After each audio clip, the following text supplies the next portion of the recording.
Réalité. Dans un nouveau livre, il parle maintenant de pouvoir grotesque. Il nous dira de quoi il s'agit, car c'est en compagnie de cet essayiste que nous allons revivre 7 jours d'actualité grâce au reportage de la rédaction. Une semaine d'actualité, Pierre-Édouard Deldic. Samedi, à partir de 9h10 TU. RFI.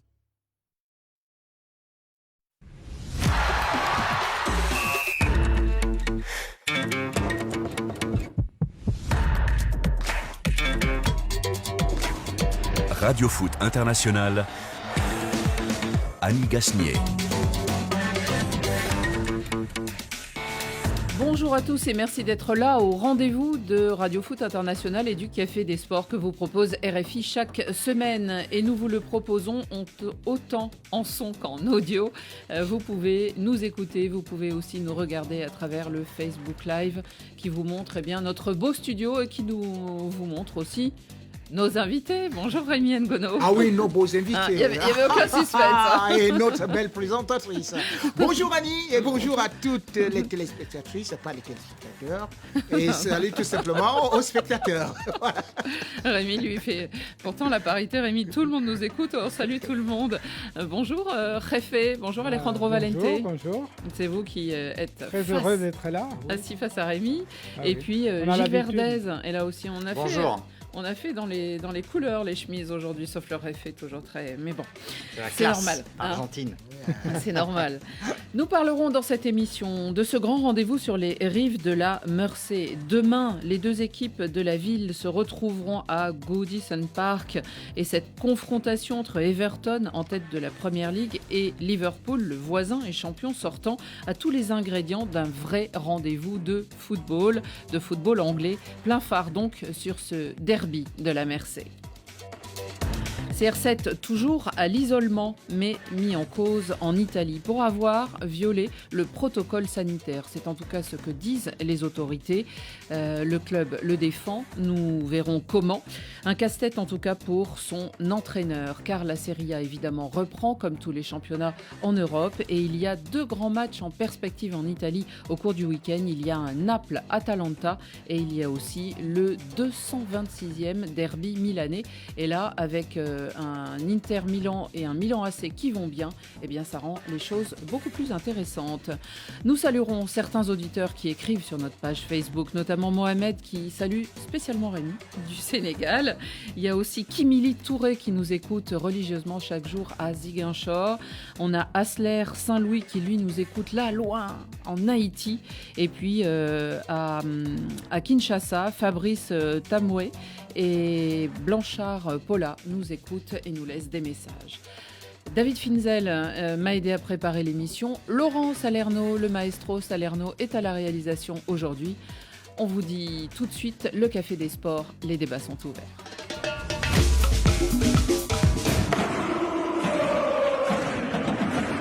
Die Entschiedenen erlebt da in der Ecke in Kerpenbourg. Schuss und Tor.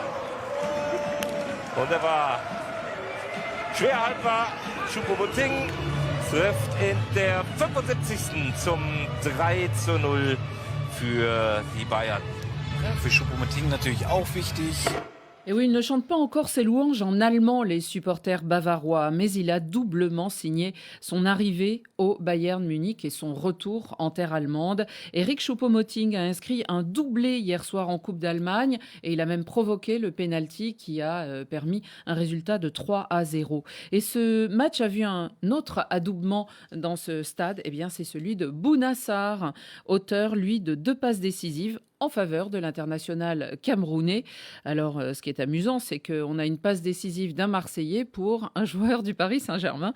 C'était à souligner. Certes, ce n'était qu'un club de 5e division en face, mais Rémi Ngono, ça commence bien pour Eric Choupo-Moting, cette aventure sous le maillot du Bayern Munich. C'est pas n'importe quoi. C'est pas un petit Bayern, il ne jouait pas seulement avec des remplaçants, parce qu'il faut quand même se dire que le Bayern prenait aussi ce match au sérieux. La preuve, c'est qu'on pouvait avoir Schüller, Boateng à la défense, sans pourtant oublier Davies, et que justement, Choupo-Moting s'est retrouvé dans une position qu'il affectionne, c'est-à-dire qu'il avait en soutien Müller. Et ça, ce système-là lui plaît beaucoup. Et on a donc vu un Choupo-Moting qui a au moins fait démentir ceux qui croyaient qu'il ne valait qu'un pesant de cireur de chaussures ou alors un porteur de sac au Paris Saint-Germain et qu'il était là. On chantait ses louanges dans le Parc des Princes du temps où il y avait du public quand même, Rémi. Et donc, non, Choupo-Moting, en fait, chaque fois qu'il est entré dans l'équipe du Paris Saint-Germain, il a prouvé de quoi est-ce qu'il était capable. Mais quand on voit quand même qu'on est parti prendre les Icardi à un prix très élevé, quand on voit par exemple que tel ou tel autre arrive là, mais Choupo-Moting qualifie le Paris Saint-Germain dans une finale de Ligue des Champions et surtout en demi-finale. Et puis, on se rend compte que, comme seule récompense, on lui dit, bon, basta, tu peux quand même aller te chercher ailleurs. Non, ou bien le Paris Saint-Germain lui a proposé de rester 1 an, lui, il voulait 2, et du coup, il est parti. Mais finalement, répondre aux sirènes du champion d'Allemagne, lui qui en plus est camerounais et allemand et a été élevé là-bas, c'est une incroyable aventure, Gilles Verdez. Incroyable aventure. Incroyable début, et on en restera là, si vous voulez mon avis. Parce que Choupo-Moting, c'est l'homme d'un coup d'éclat, non pas comme dit Rémi, d'une constance, mais d'un coup d'éclat. D'un régulier coup d'état, bon, c'est-à-dire coup d'éclat, pardon. Oui, pas coup d'état, contre l'Atalanta. Et puis hier soir contre une équipe de 5e niveau. Non, en Ligue 1, de temps en temps, il rentrait et il aidait le Paris Saint-Germain. Oui, ou alors quand le but était ouvert, il frappait sur le poteau directement. Moi, j'y crois pas du tout. Je vois votre optimisme. Pour moi, c'est un optimisme, celui de Rémi, complètement béat. C'est un joueur qui se crée des occasions, mais en rate beaucoup. Je ne pense pas, c'était une équipe B, C ou D du Bayern. Je ne pense pas qu'on le reverra de sitôt, malgré son beau doublé. Je crois que je vais vite arrêter Gilles Verdez qui est hanté par Xavier Barré, je crois, par la mauvaise foi de Xavier Barré. Je devrais dire que si vous le dites, cela veut dire que vous n'avez pas regardé, par exemple, Choupo-Moting à Mayence ou ailleurs, même si à Watford, la saison n'a pas été ça, mais au Paris Saint-Germain, il a prouvé qu'il était quand même quelque chose. Mais les joueurs que vous avez adoubés ici, parfois certains, les Sud-Américains, comme j'ai vu par exemple, Pastore est arrivé, on lui a donné beaucoup de chance, 42 millions, même à Lucas, 45 millions, plus ceci et cela. Mais le problème, c'est que parfois, quand il rate une occasion, alors qu'on a vu les Sterling en Ligue des Champions rater devant les buts, c'est-à-dire qu'il n'y a personne dans les buts, il tire en haut, mais tout le monde dit ça peut arriver. On voit des joueurs comme ça, mais vous retenez que Choupo-Moting qui a sauvé le Paris Saint-Germain, ce que le Paris Saint-Germain ne parvenait pas à faire, eh bien, il ne peut pas réussir à le faire. Moi, je dis tout simplement, Annie,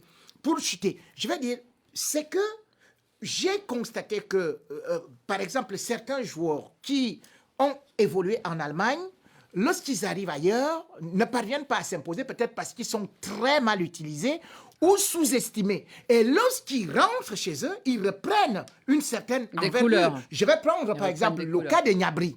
Gnabry à Arsenal, parce que je ne vais pas seulement me baser sur Choupo-Moting.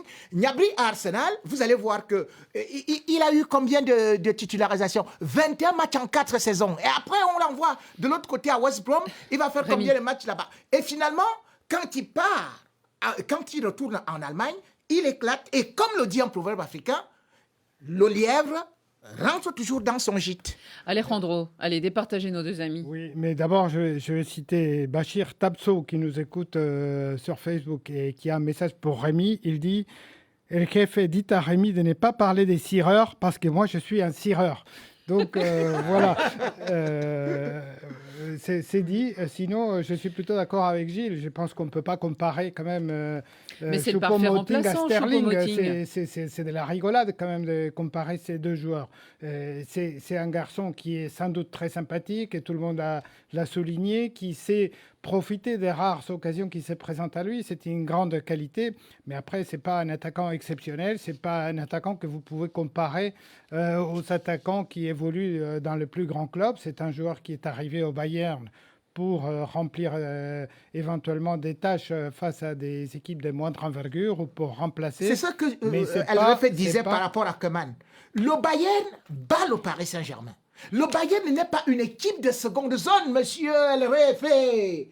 Le Bayern, c'est une grande équipe d'Europe. Quand on y arrive, cela veut dire qu'on vous a observé et on a constaté. Il a été formé en Allemagne. Mais vous Ce savez, n'est pas une étoile filante qui atterrit comme ça, comme une sorte de mascotte. Votre idole, Florentino Pérez, qu'est-ce qu'il disait? Il faut des Zidane et il faut des Pavone, les anciennes équipes. Donc, il y a des joueurs qui sont les Zidane, c'est Lewandowski, c'est Alaba, c'est tout le Müller, tous les joueurs qu'on connaît au Bayern. Et puis, il y a les Pavone, les joueurs de deuxième plan qui sont là pour être un petit peu le porteur. Et puis il y a les pavones des pavones, c'est-à-dire les remplaçants des remplaçants comme Choupo-Moting. Voilà. Ah, le remplaçant des remplaçants, mais qui est titulaire? Mais on verra à la fin de saison, il aura joué 4 matchs et marqué un but. On ne vous montrait pas d'accord, ce n'est pas grave. Coup de chapeau d'entrée de ce Café des Sports. Et nous, on avait envie, ça nous faisait plaisir, à Eric Choupo-Moting pour son doublé et demi hier soir en Coupe d'Allemagne. On continue.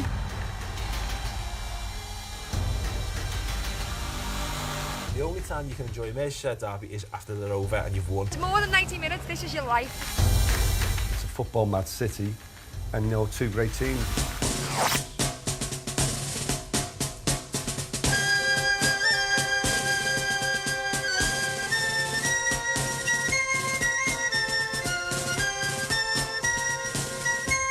Un joli hymne pour commencer et illustrer ce Merseyside, comme on dit en Angleterre.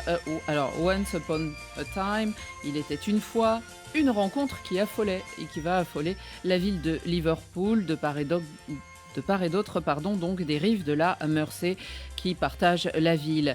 Mais le derby qui oppose les deux grandes équipes locales, Blues et Reds, n'avait plus véritablement de saveur et plus de grand suspense de ces derniers temps. Depuis des années, Liverpool gagne ou fait match nul, et la dernière victoire d'Everton commence à dater. Elle remonte au 17 octobre 2010, c'était un 2-0 avec pour buteur, il y avait Arteta et Cahill qui avaient conclu le 214e derby de la Mersey. La victoire précédente, en plus, elle datait de 2006. Ça veut dire que Everton, c'est assez rare de s'imposer dans ce derby. Mais le temps change sur le nord de l'Angleterre. Liverpool a écrasé le champion l'année dernière, terminant avec 25 points d'avance. Ils ont écrasé le championnat. Mais c'est Everton qui, à ce jour, et c'est la surprise du chef, n'est-ce pas, est à la première place de la Premier League. Alors une équipe très séduisante, remodelée grâce à son entraîneur, et ce n'est pas n'importe qui, l'un des meilleurs en activité actuellement. Débarqué de Naples il y a à peine un an, il était arrivé au moment de Noël, et c'est l'Italien Carlo Ancelotti. Même Jürgen Klopp, vous allez l'entendre, l'entraîneur de Liverpool, ne tarit pas d'éloges à son sujet. Everton a vraiment fait un super mercato et Carlo Ancelotti est un très bon manager. Quand il a le temps pour construire un projet, il le fait, et quand en plus il a les ressources pour le faire, c'est clair qu'il y arrive bien. Son équipe est vraiment super. Gilles, on va parler des recrues, on va parler de l'effectif, mais d'abord, Jürgen Klopp a raison. Carlo Ancelotti, c'est peut-être la meilleure recrue ou une des meilleures recrues de ce club d'Everton. Grand manager. Parfois, il se heurte. C'est un entraîneur très politique, donc parfois, il n'a pas su gérer, notamment avec le PSG. Ça a été compliqué avec le Qatar. Mais là, on le sent en phase avec à la fois la direction et il a pu, effectivement, comme dit Klopp, modeler ou remodeler son effectif. C'est quelqu'un qui bâtit. Voilà, c'est quelqu'un qui bâtit sur 2-3 ans. C'est pas un entraîneur de coups, mais là, on sent qu'il a envie de s'impliquer. Ça n'a pas toujours été le cas ces derniers temps. Il a envie de s'impliquer dans le projet. Il a pu avoir un joueur comme James Rodriguez qui voulait vraiment, parce que c'est un créateur, parfois inconstant, mais c'est un joueur qui, pour Ancelotti, peut solidifier, mener le jeu d'une équipe. Donc là, on sent qu'Ancelotti est en train de bâtir un projet. Il y a une place à prendre. Ils ont gagné leurs 4 premiers matchs. On sent que Liverpool est un peu en train de s'effilocher. Donc il y a une place à prendre au sommet du championnat d'Angleterre. Ça peut être la surprise. Alejandro, avec Ancelotti, forcément, la lumière revient. La lumière revient avec Ancelotti, avec des jeunes qui éclatent en ce moment, comme le fameux Calvert-Lewin, ou encore avec des recrues comme James Rodriguez, que le Real a pratiquement bravé. Avant de parler de l'argent qu'il a dépensé pour ça, mais ne serait-ce que lui, son personnage, son passé, c'est quand même son palmarès. C'est quelqu'un qui en impose, qui connaît très bien le football anglais, parce qu'il a déjà travaillé en Angleterre à Chelsea. Donc, il est un terrain connu. Et c'est vrai que c'est formidable d'arriver dans un club qui en manque des résultats, qui souffre de voir son voisin depuis des années pavaner devant eux. Et aujourd'hui, on sent que la nervosité a changé de camp. On sent que les fans de Liverpool s'agacent de voir ceux d'Everton bomber le torse et se dire qu'ils sont leaders, etc. Et c'est plutôt sympathique, surtout dans une ville comme Liverpool qui est assez sinistrée en ce moment à cause du coronavirus. De quoi mettre un ingrédient supplémentaire dans cette affiche, Rémi Ngono? On va avoir un face-à-face entre Carlo Ancelotti et Jürgen Klopp. C'est intéressant. Très intéressant dans la mesure où c'est aussi des styles différents et il faut savoir quand même aussi que Ancelotti a eu à changer de système, ce qui n'était pas très régulier dans sa façon tactique parce que Ancelotti c'était souvent le 4-3-2-1 et cette fois-ci il s'est mis dans une autre dimension où il joue en 4-4-2 et puis il faut quand même aussi se dire que c'est lui qui met de la pression à Jürgen Klopp parce que lui, par exemple, il va se dire que bon voilà, depuis 106 ans Everton n'a jamais fait un parcours comme celui-ci. Donc, il est déjà entré dans l'histoire. Alors que Jürgen Klopp, justement, comme certains, et moi-même, nous l'avions souvent vanté, mais je n'ai pas été d'accord qu'il n'avait pas beaucoup dépensé. C'est Carlo Ancelotti qui a très moins dépensé et qui, curieusement, s'en sort bien. Parce que quand j'entends Jürgen Klopp dire que, bon, il a eu un très, très grand renfort, non, il n'a recruté que pour 70 millions d'euros. Et lorsqu'on sait, par exemple, combien Liverpool a déjà quand même eu à recruter et que Liverpool sort d'une drôle de défaite. Je ne voulais pas parler d'argent, moi je parlais des personnages qui éclairent de nouveau ce match alors que ça fait longtemps qu'on c'est deux personnages différents. Un est bouillonnant. Et l'autre, c'est ce qu'on appelle souvent le père de famille. Et d'ailleurs, raison pour laquelle on l'a même viré du Real Madrid. Mais c'est une qualité dans une équipe où ces jeunes ont beaucoup plus besoin d'assurance encore. Donc, moi, je trouve aujourd'hui que Carlo Ancelotti a beaucoup évolué depuis qu'il est arrivé à Everton. Je crois que la pièce principale d'Everton, c'est Carlo Ancelotti. Et il bombe le torse, vous disiez Alejandro, c'est vrai qu'il a rendu un certain orgueil à cet office et notamment un de ses collaborateurs en diffusant l'histoire de ce club qui a déjà été champion d'Angleterre dans les années 80 notamment et qui, du coup, il leur a dit tout est possible, quoi. C'était un peu ça la motivation. Oui, Gilles. alors c'est vraiment l'entraîneur idéal pour manager l'âme humaine. C'est sa particularité. Tous les joueurs l'adorent, Ancelotti, parce qu'il sait gérer non seulement les égos des stars, mais cajoler, parler. C'est un entraîneur profondément humain. En ça, il se ressemble avec Klopp. Alors, un côté un peu plus froid chez Ancelotti, un peu plus exubérant, comme disait Rémi, chez Klopp, qui écrit à ses joueurs après la défaite 7-2 à Aston Villa. Je leur ai envoyé un long message. Mais tous les deux se préoccupent beaucoup de l'humain. Donc, c'est deux entraîneurs qui suscitent l'affect de tout l'effectif. Alors, Alejandro, allons-y sur cet effectif, parce qu'effectivement, d'abord, en pole position, on va dire, il y a James Rodriguez, dénigré par le Real Madrid, qui, c'est vrai aussi, était pas mal blessé ou semi-blessé ces derniers temps. C'est un joueur qui était en plein doute, qui avait perdu son étoile, alors qu'on se rappelle quand même, c'est James Rodriguez à la Coupe du Monde en 2014 par exemple. Il avait éclaté et on pensait qu'il allait avoir une carrière magnifique. Finalement, il a souffert au Real Madrid. Il a eu des clubs magnifiques quand même. Oui, mais il a souffert quand même au Real Madrid et on avait l'impression qu'il n'arrivait plus à mettre un pied devant l'autre quand il jouait. Et puis, Carlo Ancelotti a su lui redonner confiance. Il a su le placer vraiment à la bonne place. Il est dans une position très offensive et souvent dans un rôle de passeur décisif. Donc, c'est quelqu'un qui a vraiment retrouvé une vocation. Et ça, c'est pas donné à tous les entraîneurs de réussir à transformer de cette manière un joueur. Et puis, il y a beaucoup de jeunes autour de lui. Et c'est vrai que pour James Rodriguez, c'est un régal d'avoir la possibilité d'être un petit peu dans son rôle presque de cadre, de grand frère au milieu de tous ces jeunes attaquants. Gilles ? Pour Ancelotti, dans la tradition italienne, tout passe par le milieu du terrain, c'est-à-dire imprimer sa marque, sa griffe par le milieu du terrain. Et c'est ce qu'il s'est attaché à faire à Everton, qui avait eu parfois des très bons joueurs offensifs, parfois des bons défenseurs, mais qui n'avait jamais l'équilibre en milieu de terrain, imprimer son rythme. Et c'est ce que fait Ancelotti en ayant construit à partir du milieu de terrain. Là. Rémi, en dehors on parle de James, il y a aussi évidemment d'autres joueurs. On pense, alors on en a parlé hier beaucoup, mais il y a Lucas Digne, hein, le Français est bleu dans cet effectif. On a aussi Richarlison, le Brésilien, buteur, souvent. Et puis Calvert-Lewin, justement, mis en valeur et qui est rentré dans l'équipe nationale d'Angleterre.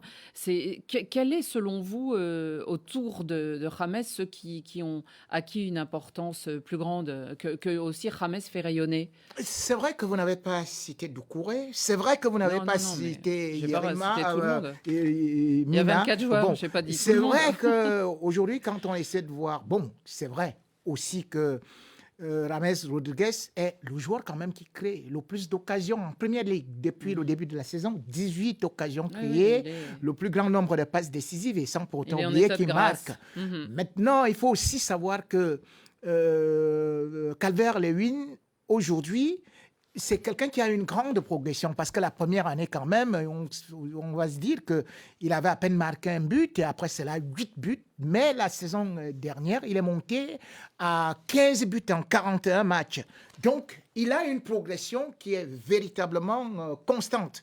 Donc, je le trouve déjà avec une certaine maturité. Pourtant, il n'a été acheté qu'à 1 800 000 euros. Donc, lorsque vous regardez ces effectifs-là, vous vous rendez compte que... Quand on dit ça, c'est généreux, parce que beaucoup pensent qu'en fait, ça a été zéro. Ah oui, mais bon, en tout cas, par rapport aux attaquants, par rapport à ce qu'il crée, et quand vous voyez sa première titularisation, sa première sélection même avec l'Angleterre, il marque encore, cela veut dire que c'est un joueur qui a une véritable assise. Donc, aujourd'hui, cet Everton-là a cette vertu aussi défensive. C'est-à-dire qu'ils essaient de faire quelque chose, mais ils jouent surtout en bloc. Et c'est pour ça que je dis que si James, aujourd'hui, est en train de pouvoir beaucoup briller, c'est qu'au Real, il avait les tâches défensives que Zinedine Zidane exige. Or, lui qui n'a pas joué peut-être depuis février, effectivement, depuis février, il n'avait pas joué, il a garder une forme athlétique, mais ne se dépense pas beaucoup d'un côté pour défendre. Donc aujourd'hui, il est presque un électron libre, capable d'aller à gauche, capable d'aller à droite et pas forcément se mettre à des tâches défensives. Or, avec Zinedine Zidane, qui le mettait parfois sur un côté, il lui disait toujours de faire un repli. Ce repli que, par exemple, certains... De toute façon, Zidane, il n'avait pas tellement envie de l'utiliser en plus. Alors, il se sentait pas à l'aise non plus, je pense. Et des fois, ça provoque des blessures physiques ou pas. Gilles, vous vouliez ajouter quelque chose? Oui, alors en Angleterre, il y a un certain scepticisme sur la longévité, la pérennité de cette équipe d'Everton. Et notamment les jeunes joueurs. C'est-à-dire qu'en Angleterre, globalement, on l'a encore vu là en équipe nationale, les jeunes stars s'emballent, se brûlent vite les ailes, se perdent parfois. Parfois dans les volutes des nuits londoniennes ou mancuniennes ou d'ailleurs. Ils n'ont pas de couvre-feu là-bas. C'est compliqué en tout cas. Donc ils ne respectent pas les protocoles, on l'a vu. Donc attention quand même à cette jeune équipe. Ancelotti va devoir les calmer, James les encadrer parce que sinon en Jouer Angleterre... un vrai rôle de papa. Ça peut vite partir dans des... endroits moins reluisants. Alejandro, est-ce qu'ils vont souffrir alors ces Reds qui, rappelons-le, il y faisait allusion Gilles avec cette lettre envoyée par l'entraîneur à ces joueurs qui étaient éparpillés dans le monde pendant la trêve internationale. Mais est-ce que les Reds vont souffrir face aux Blues de Everton, les Toffees, durant le match? En tout cas, ils ne font pas ces courts déplacements dans un climat très serein. Quand même, ils viennent de subir une grande humiliation face à Aston Villa, en encaissant une déroute. Une déroute. Et c'est vrai qu'on sent depuis quelques temps quand même que cette équipe de Liverpool n'est pas aussi sereine ni aussi dominatrice qu'avant. Donc ils se déplacent sur la pelouse d'Everton au plus mauvais moment. L'absence du public, évidemment, va peser sans doute dans les déroulements de ce match, mais ça pourrait être un passage de témoin, ou alors, si Liverpool parvient à l'emporter, ça va sans doute calmer les ardeurs des Blues. Rémi, qui voyez-vous s'imposer dans cette rencontre? Liverpool a obligation, pas seulement de s'imposer, mais de pouvoir... rassurer. Oui, de rassurer. De se rassurer, je dirais. Oui, se rassurer, parce que ce qu'on a vu face à Aston Villa, on a compris que, justement, sans Sadio Mané, cette équipe n'a pas de profondeur. Et ça tourne en rond. Parce que ils auraient pu prendre 9, voire 10. C'était énorme, c'était terrible.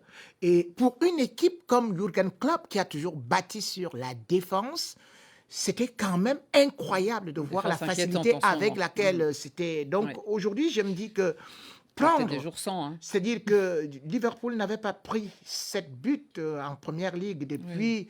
D'ailleurs, 1963, depuis avril 1963, il se retrouvait humilié par une équipe qui, de surcroît, à l'avant-dernier budget de Première Ligue, alors que Liverpool est quand même à 535 millions d'euros, ça fait tache d'huile. Et c'est pour ça que je dis que Liverpool a déçu en Ligue des Champions la saison dernière. On s'est contenté à dire que Liverpool, en tout cas, voulait d'abord seulement la Première Ligue. Ils avaient eu du mal en fin de saison, on s'en souvient, mais ils s'étaient récupérés beaucoup de difficultés après le confinement. Fin de saison. Ils se sont un peu ressaisis, mais je crois qu'aujourd'hui, avec Everton à domicile, Everton peut bien briller. Comme le dit un proverbe africain, la luciole brille pour elle-même dans sa maison. Gilles. Il y a une vraie question sur Liverpool. D'abord la Ligue des Champions, puis le titre. Est-ce que ces stars ont encore envie de gagner ? On n'a pas la réponse, mais la question se pose. Est-ce que Van Dijk est encore à son sommet ? Alors c'est vrai, je partage avec Rémi, sans Sadio Mané, c'est pas la même chose. Il avait été testé positif, absent, là il revient. On voit ses messages sur ses réseaux sociaux, il a des millions d'abonnés. Je dirais qu'il surjoue un peu la jubilation de revenir, ne serait-ce qu'à l'entraînement, parce qu'il connaît son importance pour l'équipe. Mais est-ce que Liverpool de Klopp, avec ces stars-là, a encore faim ? Moi, j'ai un petit doute. 3e saison, souvent, c'est la fin de cycle. Donc, voilà, il faut voir. Alejandro ? Le sujet, peut-être un bonjour à un auditeur un peu singulier qui s'appelle Abdullah Singelema Baldé, qui nous explique qu'il est en Malaisie et qu'il se lève à 1h du matin pour écouter Radio Foot en direct. Alors vraiment, il a tous nos encouragements pour tenir encore une vingtaine de minutes et après vous pourrez dormir et faire des beaux rêves avec qui c'est de Van Dijk ou de Ancelotti.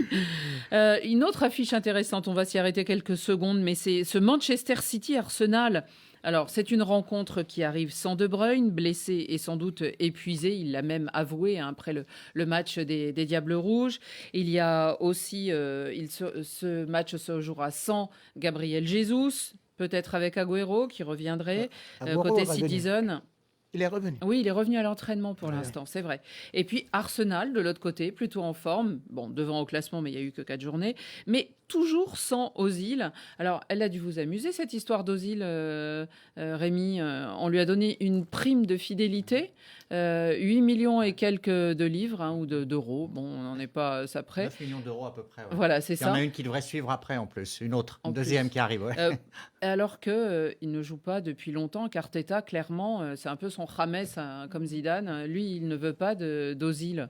Et c'est ça que, d'ailleurs, vous voyez, même Ancelotti... Il est tous fini les autres Ozil pour vous ou il peut rebondir comme James ailleurs ? Il peut rebondir. C'est vrai que ce traitement-là est presque inhumain. Ne pas l'inscrire déjà en Ligue des Champions ou même quelque part, c'est quand même une maltraitance en Ligue européenne. Voilà, c'est quand même une maltraitance. Et au-delà de ça, quand on connaît la patte gauche de ce garçon, on se dit quand même que Ozil, il n'a pas encore vieilli. Je crois qu'il faudrait qu'il puisse repartir dans une équipe où il peut rebondir. On n'oubliera jamais que c'est quelqu'un qui, même au Real Madrid, même quand il partait, les gens pleuraient parce qu'il était le meilleur passeur décisif. On sait quand même que quand il est arrivé dans cet Arsenal qui était en difficulté, c'est lui qui pouvait faire beaucoup de choses, mais c'est privé d'Ozil. C'est privé d'Ozil, oui, peut-être, on va me dire, Ceballos, c'est quelque chose, mais Ozil, Ceballos, j'aurais souhaité avoir un Ozil, surtout lorsqu'on a des attaquants qu'on a choisis tels que Aubameyang, lorsqu'on a peut-être des attaquants tels que Pepe. Enfin, moi, je me dis, c'était la Casette, on aurait misé sur Ozil pour des belles galettes. D'accord. Gilles. Ce que dit Rémi est certes sans doute brillant sur la forme, mais totalement aberrant sur le fond. Est-ce que vous croyez qu'un entraîneur d'un club comme Arsenal va se priver volontairement d'un bon joueur à qui il verse 9 millions d'euros et à qui il va verser une nouvelle prime de fidélité énorme? S'il se prive d'Ozil, c'est parce qu'Ozil est, entre guillemets, cramé, il est bouilli, il ralentit le jeu. Quand il joue, il n'y a plus les flèches devant parce qu'Ozil monopolise le ballon, crée mais crée de manière sporadique. Ozil ne peut plus tenir un championnat, il peut même bravo, plus tenir un match. Là, Donc, voilà les gens qui viennent de me dire que James Rodriguez était vraiment maltraité au Real Madrid. Et ils me disent que non, Ozil, il ralentit le jeu. C'est le même système de jeu. Il joue plus d'ailleurs. C'est le même système de jeu. C'est-à-dire que plus. James va de ce côté avant de chercher à qui est-ce qu'il va adresser la balle. Il fait exactement comme Isco. Donc, à une certaine période, si tu me dis que c'est de ça que tu reproches aux îles et que finalement, Arteta est un très grand entraîneur. J'en sais rien, mais s'il ne le fait pas jouer, c'est qu'il y a une raison. S'il le fait, c'est qu'il y a une raison qui est peut-être extra sportive. Alejandro? Je pense qu'il y a... Enfin, la logique est assez simple quand même. Arsenal réussit plutôt bien depuis qu'Ozil ne joue pas. Donc, je ne vois pas pourquoi Arteta irait l'appeler. Et puis, comme le dit un de nos auditeurs sur Facebook, Georges Padmore, maintenant, il y a aussi Thomas Partey. Donc, ils ont des nouveaux clients au milieu du terrain dont ils attendent beaucoup. Manchester United ira à Newcastle demain soir et Leeds, le chouchou Leeds dans ce championnat de Marcelo Bielsa, recevra Wolverhampton, mais ça sera lundi soir.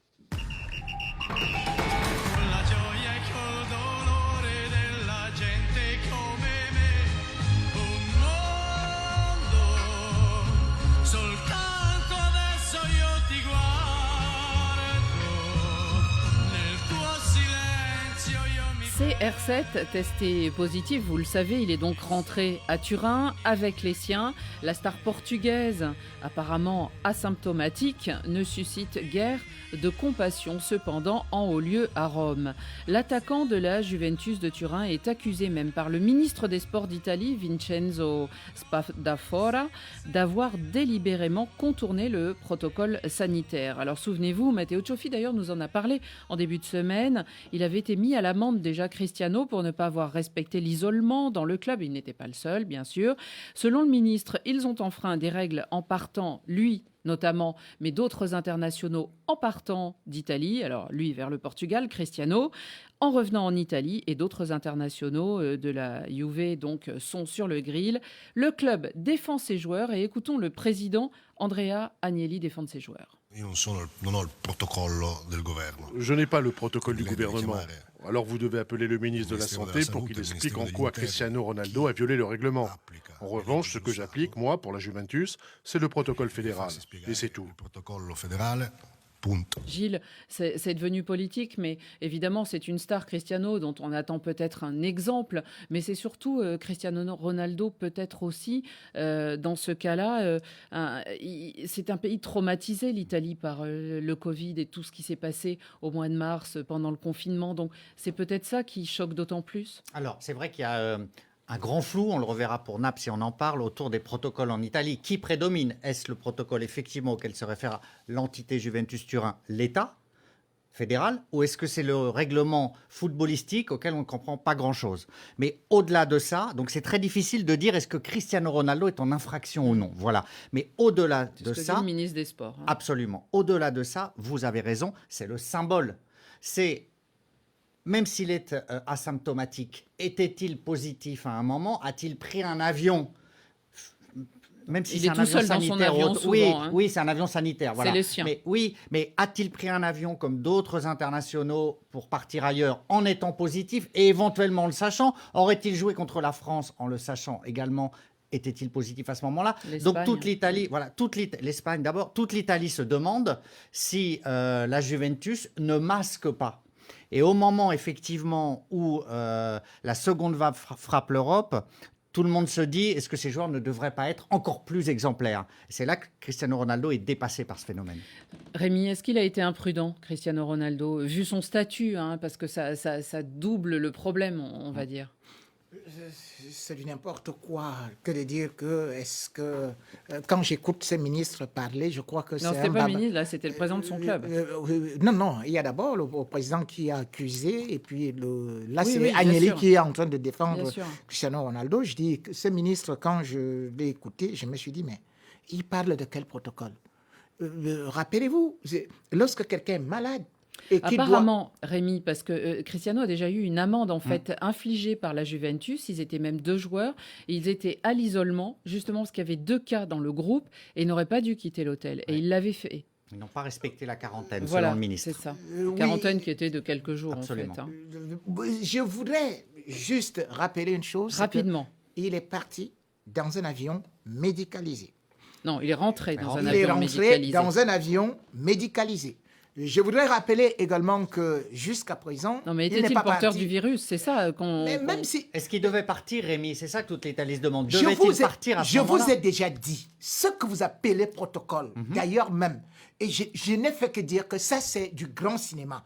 C'est du cinéma dans la mesure où, à une certaine période, comme je le dis aujourd'hui, dans les conditions même de comment le football se joue, c'est-à-dire que vous vous retrouvez avec Non, mais des Rémi, joueurs... on ne va pas tout remettre en cause. Il y a un protocole, on ne connaît pas ici les détails, mais il y a un protocole à respecter. Eh oui, ce protocole, comme le président le dit, il l'a respecté. S'il y a 250 protocoles, des protocoles dans les protocoles, c'est pour ça qu'on dit qu'on ne sait pas exactement de quoi est-ce qu'il s'agit. Moi, je vais vous dire un autre protocole. On disait que lorsque maintenant, il faut jouer le football, il fallait éviter des contacts.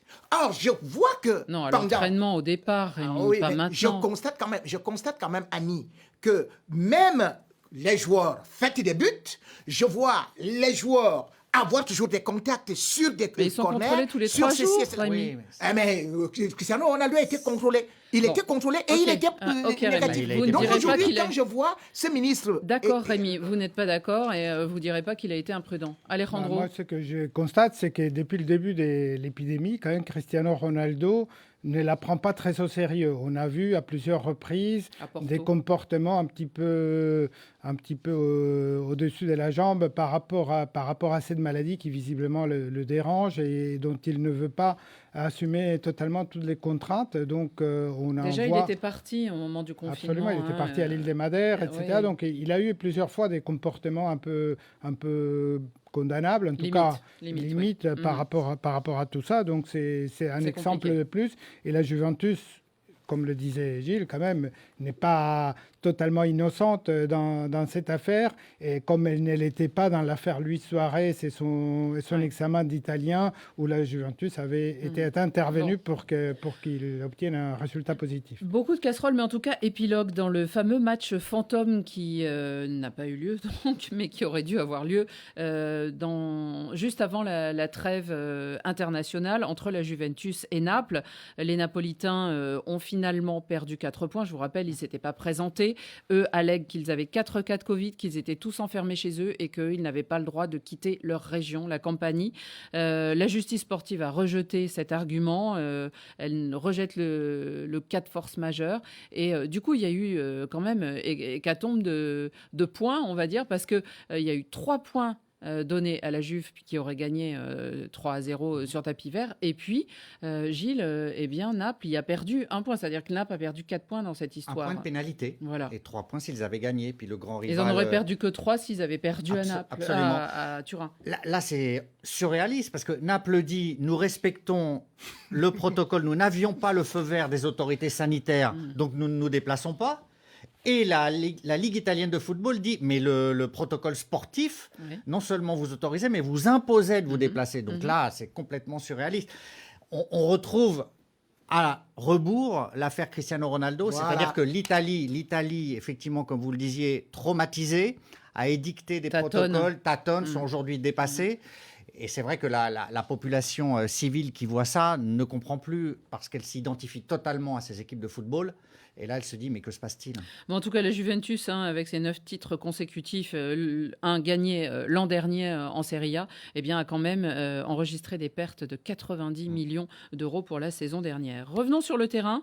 C'est le retour donc de la Serie A avec 2 rencontres prometteuses. Rémi, allez, de quoi vous préféreriez nous parler ? Napoli-Atalanta, avec ce Napoli qui vient de perdre des points et qui la reçoit, donc sera présent. Ou alors le 226e derby milanais entre des Nerazzurri qui reviennent au top et qui, avec Conte, espèrent bien gagner cette année contre les Rossoneri, leurs meilleurs et bons adversaires de la même ville. La deuxième affiche est déjà mondiale et de toutes les façons très historique. Oui, mais, 226. Oui, 226. Mais bon, et puis, il faudrait savoir cependant que la première, moi, je la souhaiterais dans la mesure où aujourd'hui, Napoli, moi, je trouve que c'est une équipe impressionnante, même si elle n'a pas eu à se déplacer. Et puis, donc, actuellement, le championnat italien, lorsque, franchement, je regarde des affiches, je suis embarrassé. Embarrassé, Annie, parce que je trouve que c'est un championnat qui est devenu très attractif. De telle sorte que parfois j'ai des difficultés. Choisir. Je ne sais quoi choisir. C'est-à-dire, vous m'avez posé une colle que jusqu'à présent je suis en train de chercher. Et c'est vrai que c'est là aussi il faut reconnaître que depuis l'arrivée de Cristiano Ronaldo, ce championnat n'a fait que progresser de toutes les façons. Regardez même sur YouTube. Avant l'arrivée de Cristiano Ronaldo, ce championnat sur YouTube avait combien 675 000 abonnés sur YouTube. Maintenant, c'est 5 millions et demi d'abonnés, c'est-à-dire qu'ils sont presque en train de dépasser la Liga. Donc cela veut dire que c'est un championnat qui est devenu incroyablement attractif. Je vous conseille d'en parler à la Ligue professionnelle de football française. Elle sera peut-être intéressée par les abonnements. Ils ont eu le même souci avec le diffuseur aussi en Italie d'ailleurs. Oui, ils l'ont écarté avant. Voilà, exactement. Hein. Ouais. Alejandro, allez... moi, je vais choisir le derby milanais quand même, parce que c'est vrai que c'est le retour d'une vieille histoire. D'un côté, on a un Inter qui marche... C'est un peu comme Everton-Liverpool. Il va se passer quelque chose, théoriquement. Il y a Ibrahimovic, en plus. Oui, on a un Inter quand même qui marche sur l'eau en ce moment, qui est très prometteur, qui pourrait devenir le prochain champion d'Italie. Et d'un autre côté, un Milan AC qui est ressuscité à l'image d'Ibrahimovic, mais aussi avec des joueurs africains comme Kessié, comme Benacer, qui apportent énormément, et une équipe qui a beaucoup de jeunesse et beaucoup d'allant, et qui pour l'instant fait un sans faute. Donc c'est un derby milanais à nouveau intéressant et franchement agréable à suivre. Alors à vous. Moi, un petit mot sur l'Atalanta, plus que sur le match. Oui. Cette équipe qui quand même a enthousiasmé l'Europe, qui a un jeu innovant, une fraîcheur. Qui enthousiasme l'Italie. Qui enthousiasme l'Italie. Elle est sur le podium ces 2 dernières saisons. Absolument. Là, ils font un très bon début. Et puis, il y a un joueur qui revient. Alors, ça nous ramène à la pandémie, mais c'est Ilicic qui revient. 3 mois d'absence, dont on dit que, alors c'est raison personnelle, mais c'est sans doute une dépression liée au confinement. Et là, il revient. Le traumatisme. Absolument. Il ne sera pas titulaire, mais il revient dans l'effectif. Donc voilà, c'est une équipe qui est charmante au sens séductrice. Donc j'ai envie de la voir jouer. Ouais. Séductrice, la manière de jouer oui, aussi. Absolument, qui est un style de jeu. Intéressante et qui est impressionnante. Allez, on continue. Une petite parenthèse pour vous parler de l'Euro. Radio Foot International, Annie Gasnier. L'Euro 2020 reporté en 2021, mais qui s'appelle toujours l'Euro 2020 pour l'instant. Une décision, en tout cas de report, prise au printemps dernier. C'était évidemment lors de ce confinement un peu généralisé en Europe. Le temps passe. Et le coronavirus, en écoutant l'émission, vous vous en rendez compte, nous redonne des sueurs froides et l'Europe commence de nouveau à se calfeutrer. L'UEFA a donc des doutes. Pourra-t-on maintenir ou non cet euro à travers l'Europe avec ses 12 villes ? Écoutez le président de l'UEFA, Alexander Seferin. Nous sommes toujours très inquiets pour la situation sanitaire, mais nous sommes sûrs que l'euro aura lieu. Nous le jouerons comme nous l'avions prévu. La compétition pourra avoir lieu dans 12 pays, 11, 8, 5 ou même juste un seul. Et voilà, on part de 12 et on arrive à un seul. Oui, et puis si on continue, on va arriver à 0. Donc en fait, il est sympathique, Seferin sans doute, mais là, il s'était un peu emballé, il avait même dit que l'Euro aurait des spectateurs. Alors il a tout fait, hein. On jouerait dans 12 pays, après c'était plus une bonne idée. Si c'était lui, il n'aurait pas fait comme Platini parce que c'est pas possible. Puis là maintenant, il nous dit, bon, l'Euro aura lieu, mais il n'en sait rien, Là pour le coup, Mais c'est peut-être la méthode Coué, mais là, plus que jamais. Mais cette méthode Coué, comme ça, énoncée à la face du monde, en grand public, c'est quand même le signe d'une incompétence totale. C'est-à-dire qu'il n'en sait rien. Annie, la moindre des choses, quand on ne sait rien, c'est de se taire.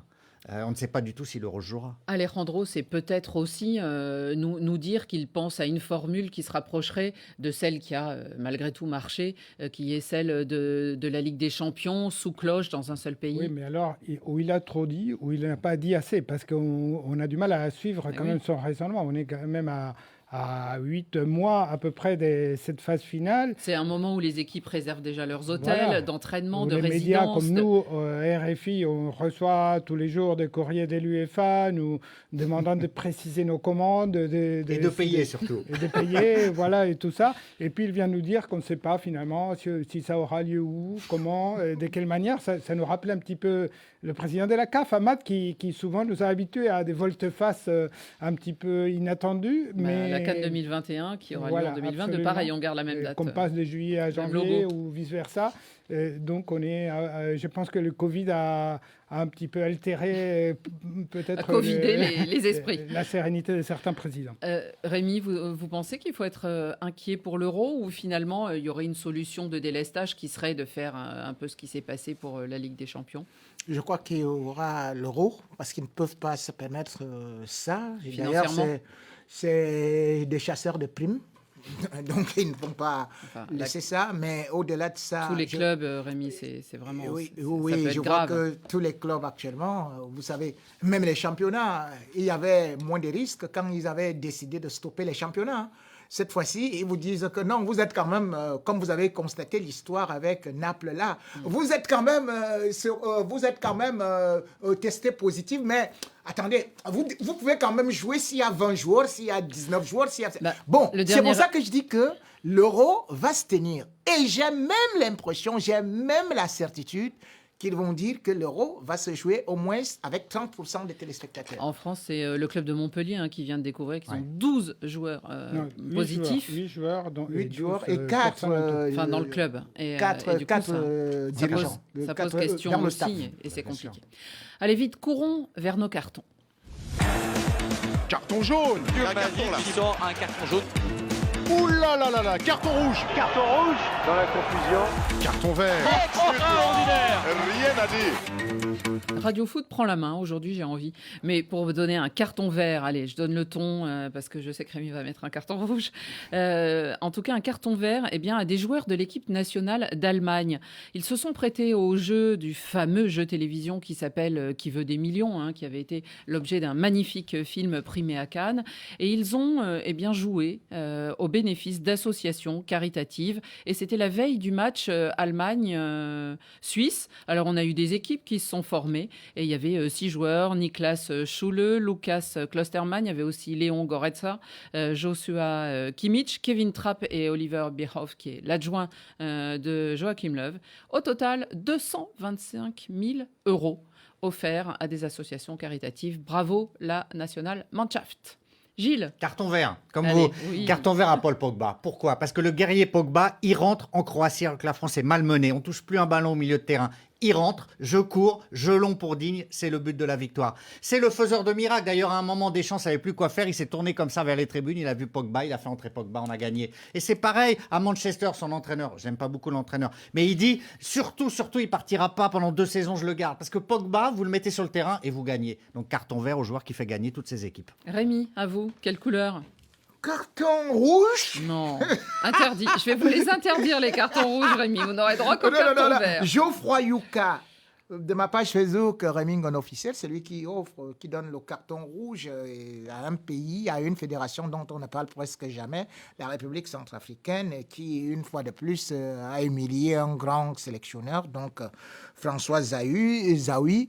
Donc, toujours avec ces problèmes de contrat, on peut faire un an sans contrat, on peut faire ceci et cela, et ils vous trimballent à gauche et à droite.